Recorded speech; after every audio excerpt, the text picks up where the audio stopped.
What's up? Welcome back to another episode of White Chicks 2004. Don't forget an OB analysis. Today we're going to be working with teams and groups. First of all, we'll look at we're going to be talking about in the movie if you're doing a little watch along.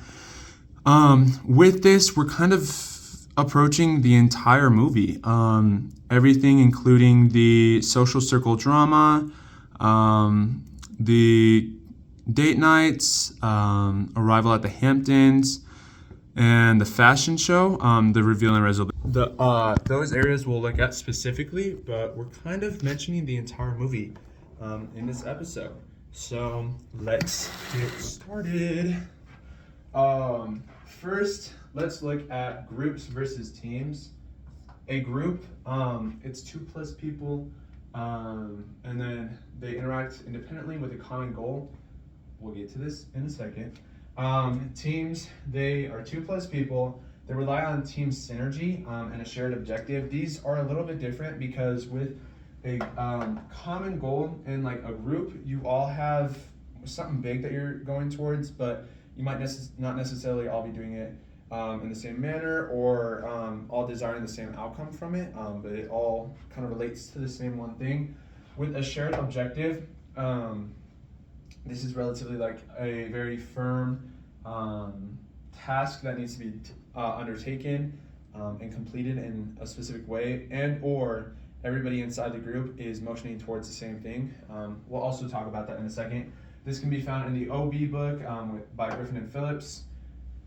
Now, diving into the groups and the distinction with the common goal, the Hampton socialites, rival groups, which is like Vanessa's posse, if you will, and then the Copeland brothers when they have the 3 girls. They also relatively transition into a team, but it's not entirely, so they'd more be in this area, if you will. Anywho, why are these groups not teams? The Hampton socialites, everybody kind of has the same goal of like maintaining their power, having social status, and kind of meeting and greeting everybody, but like our main characters, they're kind of just there to have fun, they're at this meeting, just trying to boogie down, if you will, do a little and so this common goal of getting a little fun in kind of makes them a group. With the rival group with Vanessa, they all don't necessarily, it can be seen in a couple scenes that they all don't necessarily agree with what Vanessa is doing. However, she uses coercive power and different other kinds of power as well, that kind of based on fear, and then also a little bit of their money to kind of have this rival group kind of follow Vanessa around. This makes them have a common goal because of the fact that their goal is like not to get in Vanessa's bad graces, and Vanessa is technically a part of that group. But also they each have their own different separate kind of goals, and the only reason they're there is not to lose their status, if you will. The Copeland brothers with the 3 girls specifically is a common goal. Their goal is to have fun, hang out. We'll get to the Copeland brothers later as to why they're a team with inside that group, but they're kind of there to have fun, celebrate one another, and they have the common goal of being better than the rival group with Vanessa in it. It's not firmly established that is like their goal as a group because they're kind of just friends, so they don't really have that, like they're not like we're out here to like do something about it, but it is relatively like a goal that can be seen in the way that they talk, in the way that they all desire to be higher up in the social status. Next we can look at the teams. First of all, we have the FBI team, specifically talking about the ones that are working on the kidnapping case in this movie. They all have the shared objective, save the sisters, Brittany and Tiffany, from being kidnapped. And so they all have the shared objective, and they all rely on synergy. They all rely on synergy. Some people have certain tasks that they have to get done, and that helps other people get their tasks done, and it kind of goes in a big whirlpool trying to funnel towards that shared objective and completing that task. Looking at the kidnappers, it's essentially the same thing. They all are working together to get to that one goal of kidnapping the sisters so that they can get money So we don't really need to touch onto those guys. And then looking at the Copeland brothers, these are the main team of these guys are the main team of the movie. They are two people, so they do qualify as a team. They have heavy synergy. We'll talk about this later on when we talk about their personalities, but if you will kind of go along with this demonstration, they have this yin-yang kind of vibe, if you will. If you can't see, that's yin-yang. I'm not the best at drawing, but it's pretty close. Both of them have their strengths. One of them is very conscientious and responsible. The other is very socially skilled, if you will, and extroverted, which helps balance each other out in times when there might be some issues. One notable one is self-monitoring for that the Copeland brother who is very socially aware. So the conscientious but self-monitoring kind of weigh each other out because that is the other's weakness. But we'll go into that later. Anywho, they do have a shared objective. There are a couple of motivators that we can look at.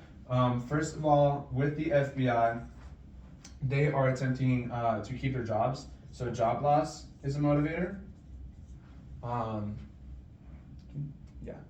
Job loss is a motivator. Big, one of them has a wife to support with plans for a future kid. So they're kind of worried about that, I would say. And then later on, later on in motivators, we'll talk about this later too, is kind of their motivation for their friends. So it's a deeper, more intrinsic motivation towards keeping them safe, but then also keeping the Brittany sisters safe. Anywho, let's now look at the different stages of team development that we can see the Copeland brothers go through. First, as before, you can see this in the OB book with Griffin and Phillips. There's also research that'll be in our links below that you can see where these stages are very important, and then also they are repetitive. Any team that has existed will go through these steps, and then they'll also tend to go through them again. This can happen whenever a new team member is added, or not even that, new objectives. So anything new externally can create a team that has to go through these stages. And then also, they just tend to be repetitive because not only do people change, time passes, and so different adaptive techniques need to happen for teams. And not only that, just progress towards a shared objective might change the criteria that are needed from a team. So it is not unlikely that you will see teams going through forming, storming, norming, and performing multiple times, especially going from forming to storming, perhaps to norming to storming to norming to performing, or switching between these last three very quickly. Looking at movie scenes, we can look at phase 1 for forming, phase 3, which is arrival at the Hamptons. This is the first meetup, and it is essentially when they are meeting the other 3 girls. This is, introductions. Obviously, Brittany and Tiffany already know these 3 girls, but the Copeland brothers do not, and so because of that, they have to kind of establish who they are, introduce themselves, and be like, oh, I remember you, call back, tell it, laugh. I can't do it as well as they can, but anywho, we also have the setting of the goals. One of the major ones that we can see for a team for the Copeland brothers is, as we said, is the job loss issue and protecting the Brittany and Tiffany, and then also for the 3 girls, we can look at Vanessa's a bad person. They don't really like her, but they want to have high social status, and so they're fighting. For that, that's one of the goals, is to fight against that and attain higher social status. With storming, we can look at social issues, and with the tables, this was an issue, and also the N-word. These were issues that occurred with the Copeland brothers adjusting to that white chick or upper Hampton lifestyle that was expected of them, whereas they had been acting as they had before when they were African American men. And so we can look again like into the car scene where they started playing rap music and started saying the N-word, but then also when they fought against the the rival group with Vanessa in it, and like fought against them being socially oppressed, if you will. Then we can look at norming. A couple of scenes where you can see this is the sleepover and shopping scenes.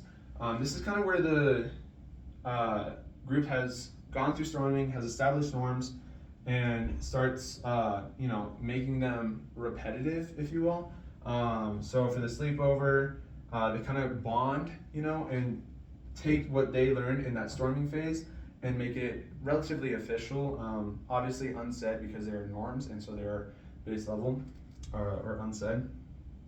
And then we take they take those norms into performing. This happens with the breakup and kidnapping. When we look at the three girls, there was this breakup scene later on during the fashion show, and that is performing where the Copeland brothers were supportive of one of the women that they were befriending, and were performing the duties that had been, part of the group's like kind of goal of like being more socially accepted, but also becoming closer together. And so while they are not necessarily a team, they do relatively transition over into a team from a group later on by going through these stages. And then we can also see that with the kidnapping, they're all having a shared objective of protecting the sisters, Brittany and Tiffany, throughout the evening when they are getting kidnapped. And so their group kind of relatively runs through storming, norming, and performing a couple of times, as we can see with those issues. But at the end of the day, their group went through that process.